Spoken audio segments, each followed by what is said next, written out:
It's about history. It's about preservation. It's about sense of place here on Eastern Long Island. With Esperanza Leone, I'm Irwin Levy, and this is Our Hamptons.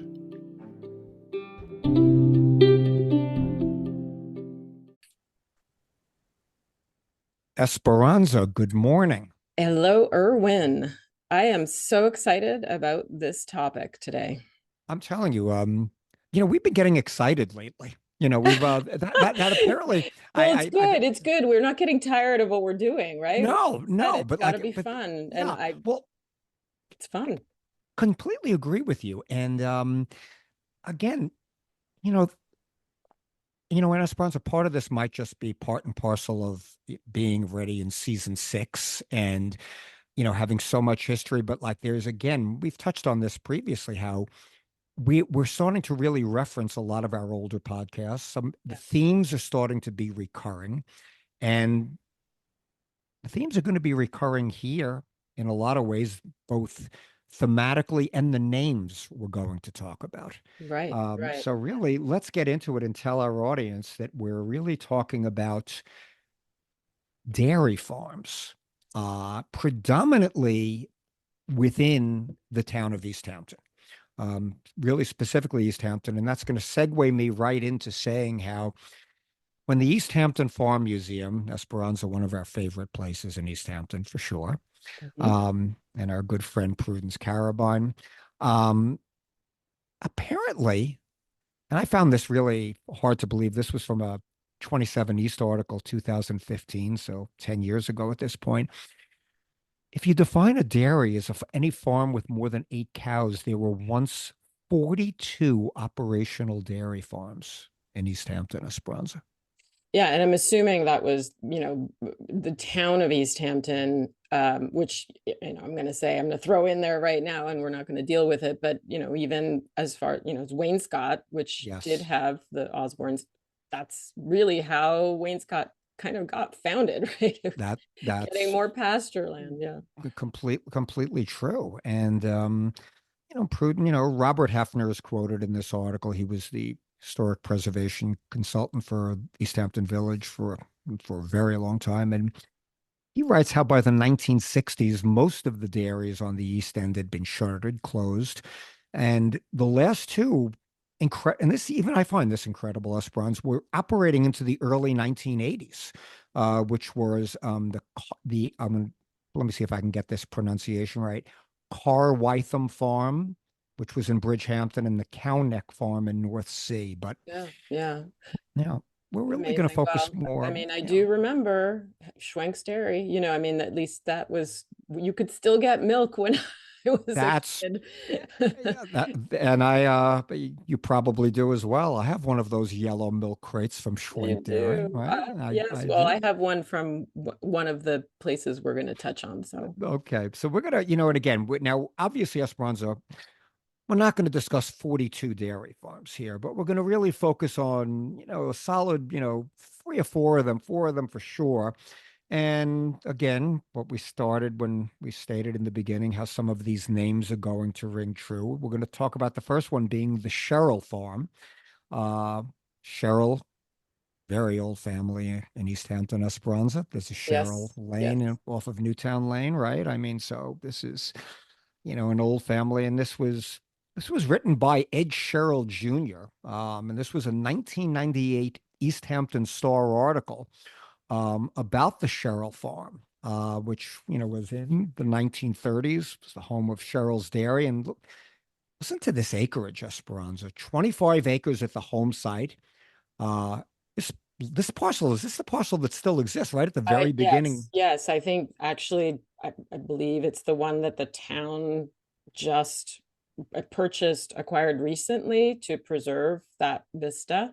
I believe Not that's mistaken, because it was for sale for a while and going to be, potentially subdivided into big luxury homes. So that's I think that's the case. Yeah. I believe it is also, just to give our audience some geographic perspective. It's really right at the beginning of Fireplace Road, Right, right. right? Where it Where forks the between 3 Mile Harbor and exactly yeah. where there's In where fact, that land in between the fork was also part of that. Yeah. which is for the future roundabout. Yes, A the conversation for another day for sure. we maybe should do a whole episode on that. Yeah, yeah, that could be an episode, roundabouts. There you go. Okay. Traffic All circles. right. Now we're gonna put that one on the back burner. But Esperanza, I mean, so there was 25 acres there, very beginning of Springs Fireplace Road, stretching all the way to Accabonac Highway. 20 acres additionally on Cooper Lane, Cedar Street, Egypt Lane. Well, that makes sense. You just mentioned, Sherril on off of Newtown Lane. So that land, Cooper Lane, Cedar Street, and Egypt Lane. I mean, Cooper Lane and Cedar Street, definitely that would have been, that's where Sherrill Road is, Completely true. right? Completely So true. And picture that. I mean, picture that next to well, the train station right there yeah, is well, that's open really land farm. Yeah. what's so amazing to wrap your arms around here. And not to mention 30 acres of woodlands in Northwest Woods. But here's the real telling story, Esperanza.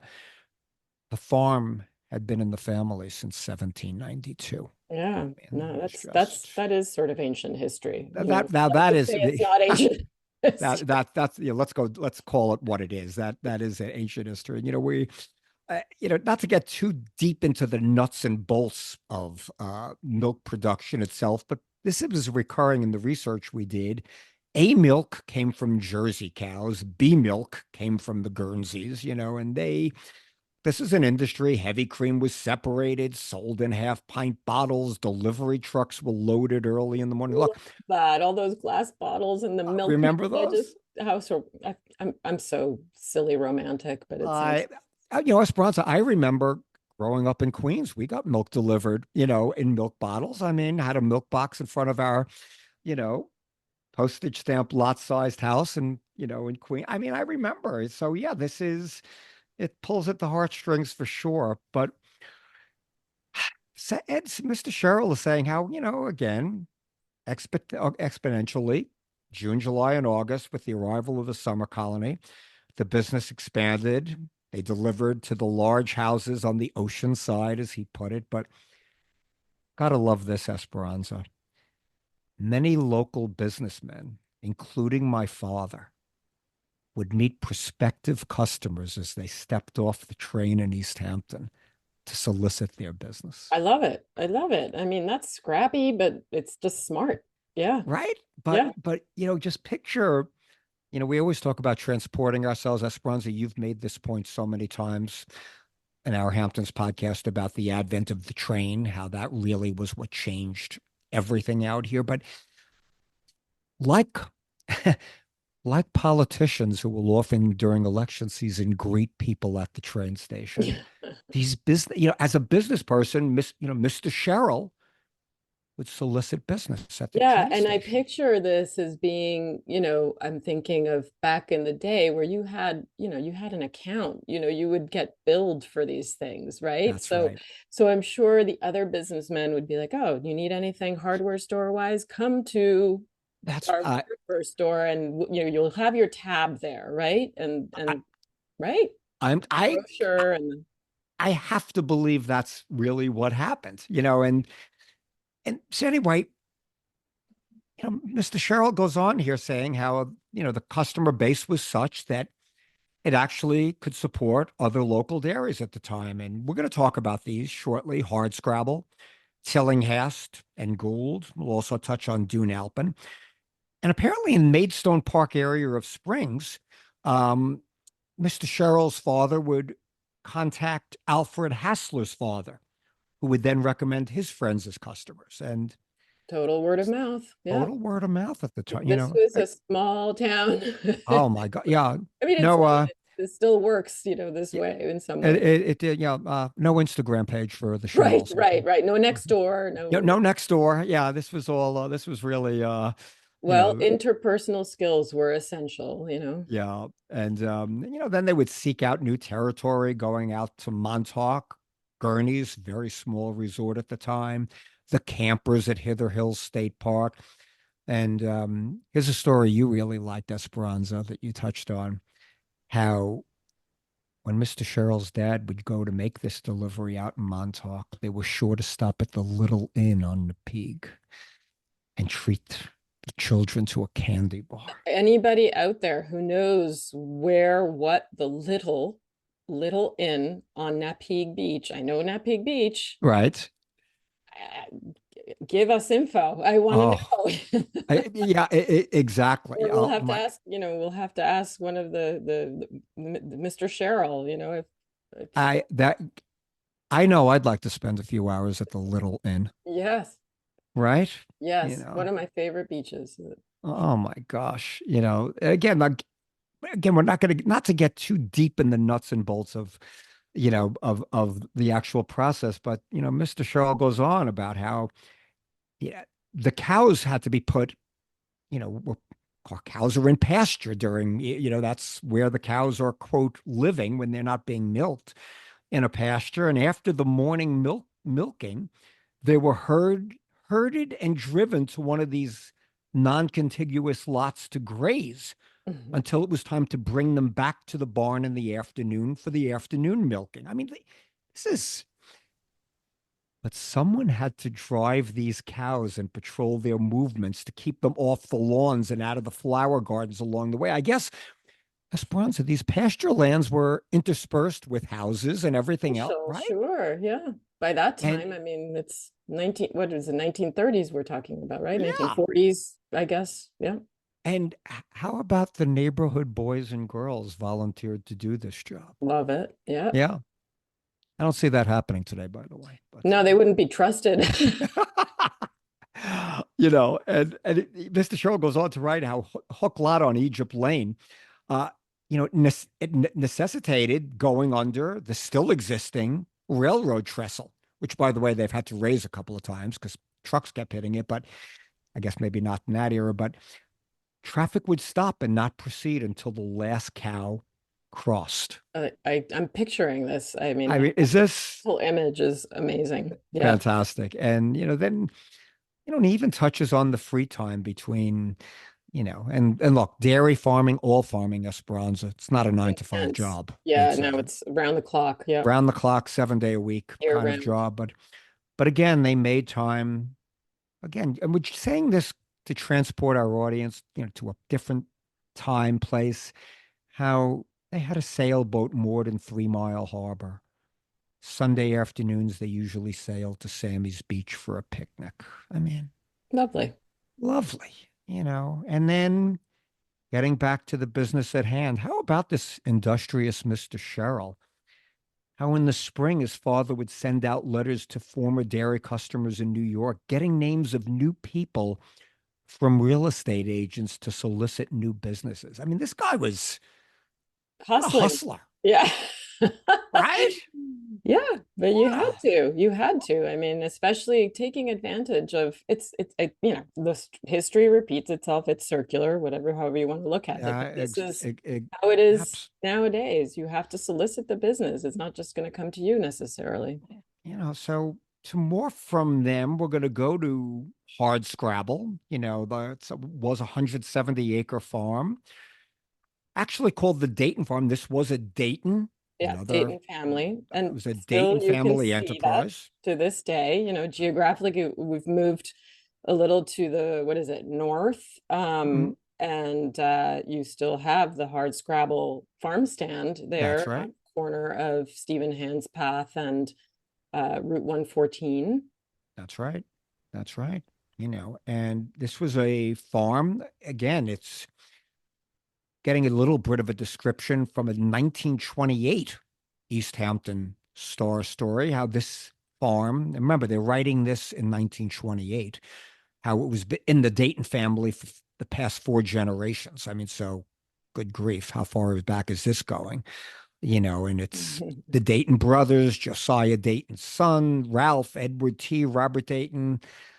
Again, this is just, I mean, this is East Hampton history right Yeah, here. I yeah, mean, E.T. Dayton. I mean that I think later, there was the builder and I've mentioned that Ernie Dayton that's right. uh, Yeah. built our family house. So the evolution of things, right? Now, another East Hampton Star story a year later in 29 tells how this Hardscrabble Dairy Incorporated with a capitalization of $20,000. That was serious money in 1929. You know, the milk supply locally has not kept pace with the growing demand, according to Mr. Dayton. Mm, During the summer months, the dairymen are forced to import several hundred quarts from New York daily to supply the demand, which wow. obviously was at its height, June, July, August, even into September. Interesting, Esperanza, that milk, the New York milk, poorer quality, did not measure up to the quality of the local supply, so Well, the cows here were fed on pasture that grew in that rich loam. that's, Unless Hardscrabble had its name because, we were probably going to get to this short, yes. but there was a reason. Apparently, it wasn't the greatest of soil. But maybe it's just how it was back in Bonnick days where I, people I were scrappy like that. I love Yeah. we were going to get to it, but it is almost worthwhile to touch on now because it's such a cool, how the farm got the Hardscrabble name. One of the Dayton owners long ago allegedly said that a lot of his land was so poor that it was I could just picture a bonnet, right? I mean, it was a hard scrabble to make a living on it. Yeah, yeah. And, Josiah will have to pay a hard scrabble. Will have a hard scrabble to pay for So that. yeah, speculation over how it got its name, but that was always that was a name that was very present in my childhood with through Ernie Dayton, the builder, because that was Right. the name of the business. Yeah, Yeah, hard. completely true. Now, again, we're not getting, I know I keep saying we're not getting into the nuts and bolts of Oh, dairy but it's so production, but much apparently fun. we keep touching on it. It's relevant to the story, Esperanza, I guess. By the early 1930s, pasteurization allowed large milk companies to transport their product out to the East End and compete with the local dairies. So, implication being this lesser quality New York milk was all of a sudden of better quality. So, Yeah, yeah, maybe, and also it was just a necessity, just to fulfill supply, the demand. correct, correct. And it says here, in an effort to maintain their market share, six local East End dairies, including Hardscrabble, again, scrappy bunch, as you would put it, they banded together and launched a combined advertising campaign. You sent this article with those ads. Those ads are priceless. We'll post them on our Instagram when we air this episode. But it was just how these ads stressed clean, safe milk. And again, Dayton continued to run the business until 1939, when another name well known out here, Esperanza, Charles Schwenk Jr., took over the routes. Yep, yep. You know, And as I think I was saying to you before we got on, I mean, when I was a child, we bought Schwenk milk. right. It was still the carton was Schwenk. Yeah, Yeah, exactly. And I mean, 1970s. Yeah. that's right. And right, we mentioned the cartons. Yeah, I mean, and again, well known, name, throughout Eastern Long Island. Sure. And we got to, And we'll get to kind of that area when we reach the next farm, but that place that is today, I believe, Riverhead Building Supply, when like a depot for them was Schwenk's Dairy. I mean, right, we used to ride our bikes over there all the time, which is at the end of Cove Hollow Road at right. 114. Right, and as you pointed out, the farm stand there. It's called Hardscrabble. That Down the name, road, yeah. Yeah. right, continues to exist, uh, completely. And just to continue this storyline and touch on another farm, Dune Alpin. Now, Dune Alpin has a really Yeah, so exactly. We go up Cove Hollow. exactly, and it's real. The whole thing is just fascinating. If you recall us, Bruns, when we did the article on real estate back in the day, Tina Fredericks, Right, amongst others, developed what was Dune Alpin Farm into the cooperatives that exist to this day. But right, right. yes, in its origin and going way back And extending, 200, I think, down to the ocean, if I that's read correctly, right? that you do read correctly, 200 years ago, the McAlpin, i.e., Dune Alpin, family owned the land. And to your point, the ocean long receded from the property, but it left the dune, hence the name Dune Alpin. Such a cool name, by the way. Yeah, Dune yeah, Alpin, just it works. And the original landowner was a George McAlpin, a New York hotelier, referred to the 1,000-acre farm as his summer residence. right. So And that was the McAlpin Dune Farm. right. Okay. And now this one really struck me. After Mr. McAlpin's death, his estate was probated in 1922, and 1922 recorded to have been valued at $3 million. Yeah, I mean, that's serious. serious cash. Yeah. Yep. Yeah. Yeah. I mean, but anyway, to make a little bit of a longer story short, the property was ultimately sold in 1932. Wow, talk about here's another more historical perspective, to the son of a dairy farmer from Hicksville, Long Island. I mean, Hmm. which is now, suburban sprawl, a bedroom Yes. community. I mean, certainly, but again, 1932, this was farmland. I Hmm. mean, it was a dairy farm. Abe Katz renamed the farm Dune Alpin Farm. And over the years, again, we were in 1932, created one of the largest dairy farms in East Hampton with over 450 heads of quality Holsteins, which were milking cows on the east end of Long Island. Yep. 64 all goes on. First farm to install an automatic milking parlor. I guess this was Gathering all the cows in one yeah, place to milk them at once. yeah. 13 cows were getting milked at once. I mean, this was some operation going Oh on gosh, here. sounds very elegant, the milking parlor. Yeah, and okay, we times change. We all know this, but it didn't stop operation until 1969. Like Right. And I think there was a fire at one point at the farm. So that may have also induced the sale, yeah, which we talked about. And then it was, a Frank Brill was involved. right, And then, of course, as you said just now, Tina Fredericks, they right, redeveloped it. And it's one of those really actually very sensitive developments that preserved the look at, the buildings of the silos and yes, the dairy farm. And there's the whole pasture there that often has horses at yeah, the corner there of Cove Hollow and yeah, com 27 Montauk Highway. completely true. Yeah, and it's just to give our audience a frame of reference, this is like off of a Buckskill Road where Red Horse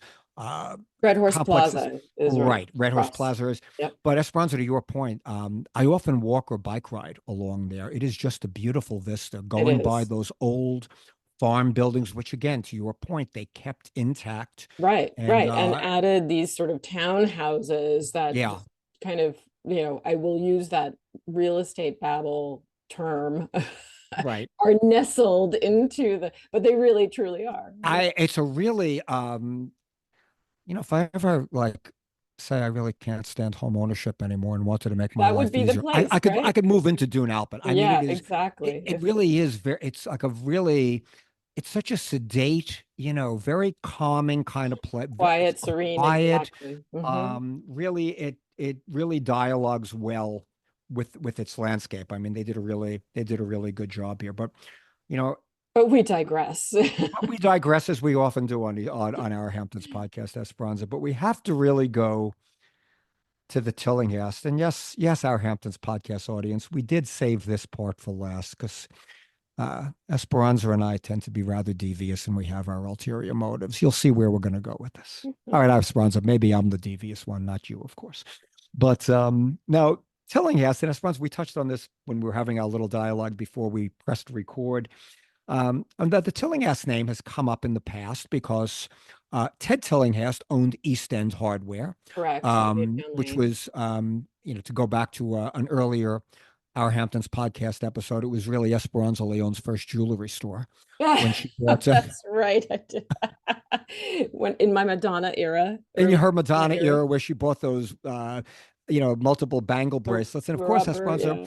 I should also add that's where I also made the ring toss game that I put in my basement, first found in the I love it. in Murph's Tavern and the East Hampton bowling alley. But we digress. Yeah, but it was Um, what a great, I loved I guess because, and maybe it's like in my genes, but my my grandfather, my maternal grandfather, had a hardware store, and my mom always Right. loved a hardware store, and Yes, I love a hardware I store. do And as that well. was a great hardware store. It was a great hardware, and we did, and to go that we have to go down memory lane for a brief period of time about this, but I remember talking about that. And again, we love Village Hardware, which is also a great, well-stocked hardware store across the street, but Oh gosh, but this like 2 floors of and like creaky, creaky creaky. floors. Yeah, I mean, you would take a step and like Exactly. really, Exactly. it was a great environment. And the Tillinghast, I mean, again, they've been in East Hampton forever. If I'm not mistaken, they owned a lot of the property on Woods Lane, which ultimately became the Jewish Right. Center of That's the the Hamptons. corner there of Yeah, across from the Jewish Center. right. That was the last part of that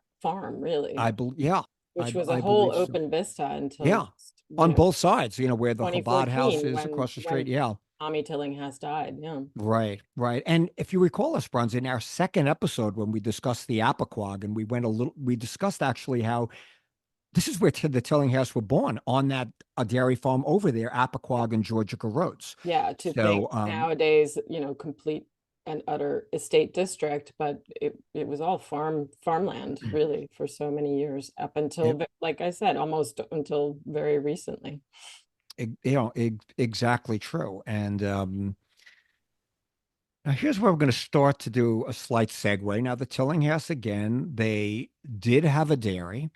Um, Ultimately, this dairy, um, you know, merged with the Gould Brothers Dairy. Now, Gould Brothers was nearby on Gingerbread Lane, right, near the railroad station. These two Right. merged, but in terms of Esperanza, um, shall we say East Hampton folklore or what Yes, have yeah. you? And Ne- the merge occurred in the late 60s. So Right. as you like to say, not ancient history. Not ancient history. So we're going to get more into present day. There is, Esperanza and I were talking about this earlier. There's a Gould Street, which is right on the border. Part of it's within East Hampton Village, part of it is just outside. We have to Between make the Newtown Lane and Cedar right. Street, right? We have to make the educated guess. This was named for the Gould family. I mean, how could Definitely. it And not as be? I've mentioned to you, that was when I was even I think in middle school, that was still kind of open fields. It was just starting to be Right. developed as Gould Street. Right, exactly right. And again, right near that, the what is now the long-term parking lot, a couple of blocks away. Esperanza's often talked how that was walking through farmland when she was going to school as a little Oh, girl. off But of, yeah, Race yeah, Lane, Gingerbread Lane. Yep. same kind of neighborhood. So again, these in the late 60s, these businesses merged, formed the G&T, Gould and Tillinghast Dairy, which sold and delivered milk, eggs, and other products, continuing the business. But it was later on, you know, and again, these routes were basically on Race Lane, also same vicinity. There was something a place Esperanza looks back on favorably. I don't remember it to the same way she did, but it was the G&T Chicken House, Yeah, it was which was an really, yes, it was the G&T Dairy Chicken House, but we just called it the Chicken House. it was Everybody called just called it the Chicken House it was right. It was called the because they Chicken House. had great fried chicken. It- com- I've heard a lot. I can honestly say I don't recall ever having this. It might have been in my early days. I've only been here since '89. Remember, so that's only 36 years, 35 years. But apparently, the chicken houses had a very no frills approach. Esperanza. It was about the buckets of fried chicken, Yep. homemade donuts. Did you have donuts from there too? You recall? I No, guess. maybe Dreesens. I don't remember donuts from the Chicken House. Okay, okay, but so there was a big contingent of regulars. That you see this kind of thing. This could be any town USA. I mean, where a group of regulars get together, you know, they were here at 5 in the morning and they didn't leave until 6, chuckled Mr. Tillinghast about one group of regulars. 6 was when the store opened. They come in, put the papers up, and you've seen this kind of thing where the customers help set up the store. I mean, I've seen this, you know, and they would have coffee, shoot the blank, as they say, and they would sort of leave when they were open. But when he goes back talking about how there were all of these gathering spots Eddie's Luncheonette, Greens, Placinos. Those names don't really ring a bell to me, but apparently Esperanza now the chicken house also had an indoor seating area. You remember there was seats here at one time or another. They had lunch, breakfast here, and I have to laugh how the Tillinghast turned these seats into office space. So the morning crew just moved outside with milk crates. That's so funny. That's so funny. Yeah. I mean, I remember, speaking of Dreesen's, like that was a thing that my father did. You'd go to Dreesen's in the morning, Right, have his cup of coffee, his donut, and shoot the proverbial right, right. with his crew in the morning. It was the place to go with the newspaper. Yep. So now what happened here is now we're getting this is a 1997 story written by Josh Lawrence. So we're going back, 28 years here for this story. Amazing. Yeah. And the business shut its doors that Monday in April in anticipation. And we're going somewhere with this because again, it's so thematically all of these names just keep reoccurring. And they were selling the business to the Southampton-based Schmidt Brothers Produce Company. Now, Right. Schmidt's was, they were in Southampton also, forever. Um, Now, while they wouldn't discuss the particulars of the sale, Tillinghast had been close to selling the chicken house to Artie Seacamp, the owner of Brent's, another place, by the way, Esperanza, known for their fried chicken. Exactly. I mean, that would have been a natural choice then. Right. Okay. Now the deal fell through. And, you hear Mr. Tillinghast. I got him all through college now talking about his two children. You get tired of it after a while, a business like this. None of the kids wanted it. Another common theme. They don't want to continue. They watch their parents work so hard at a very physical kind of business like this. They don't want to do it. Very common storyline. Yeah. RDC Camp was bugging him about the business for 5 years. Unfortunately, they couldn't make it happen. But really, such little tidbits here. Like, okay, Tillinghast had 6 employees that found other jobs. The summers, the visiting Irish youth became his employees. Hmm. Those people coming over.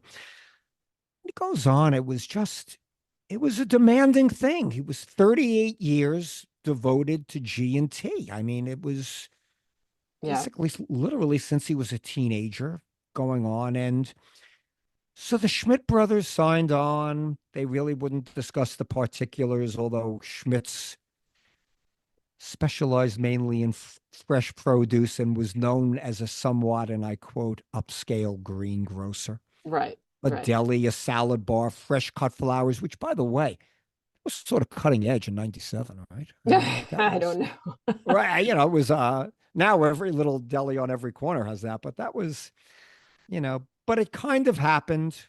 It became the natural order of things, and the G&T Dairy and the G&T Chicken House became no more A thing of the past. a Yeah. thing of the past. And they did ask Mr. Tillinghast, what about the Daily Breakfast Club? Where did these people go? And he said there were other places around, Bagels and More. Maybe its new home, a bagel store that was around during that era. Oh, on North Main Street. Right. Right. Yeah. Yeah. Exactly. On North Main Hampton Street. Bagels no longer has Yeah. a bagel Something. place.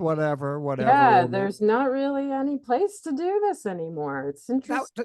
yeah, that was probably like, Esperanza sort of like a Bucket's Deli kind of thing too, Exactly. right? They used Yeah. to be Yeah. like where they would go do that. I mean, like you can't really I don't see Citarella as being one of those kind of places where you're having this kind of they're not going to Citarella or unpacking the newspapers, No, something no, like that. no. Yeah, it just Or doesn't the have the Golden Pear. vibe. Not I'm yeah, not sorry. saying Sorry, anything Cinderella. exactly. You're not saying it in a bad way, but it's just not the same kind Not of not the vibe. same Not the atmosphere. same kind of Mm-mm. vibe. But that was well, so So yeah, good to go down this road with you. I mean, oh, as I've said, and we're gonna wrap it up, but I just, this was around the corner. The chicken house was, as you indicated, it's now next to, well, there's the Y right there, the long-term parking. It's next to the John Marshall Elementary Right. School. Boy, has that landscape changed Yeah, completely. A in very the last 40 years. so, So yeah, that was but all open field when I was a kid. it's completely true. But and I suppose really to wrap it up, I mean, again, just when you take this podcast that we did today, 42 dairy farms in East Hampton, Yeah, shrinking down to essentially what we're down to today, which is zero, right, right. but yet another legacy. And it goes back to, this was forgetting the bookends of East Hampton Village and Southampton Village. This was a farming and fishing community. Definitely. And, the dairy farmers and dairy farms were a big part of it. So Yeah. Yeah. Well, thank you it for made for this. a very self-sufficient little community, and boy, has that changed, right? Esperanza, that was a fun journey. And thanks again for Thank taking it you. with me. Yes. And I'm as glad always, a pleasure. glad we went through this and enjoyed it as always. Thanks, I'm Irwin. going to have a glass of milk in honor of this as soon as we sign off. Have a cookie too. Thanks, Esperanza. Till next time.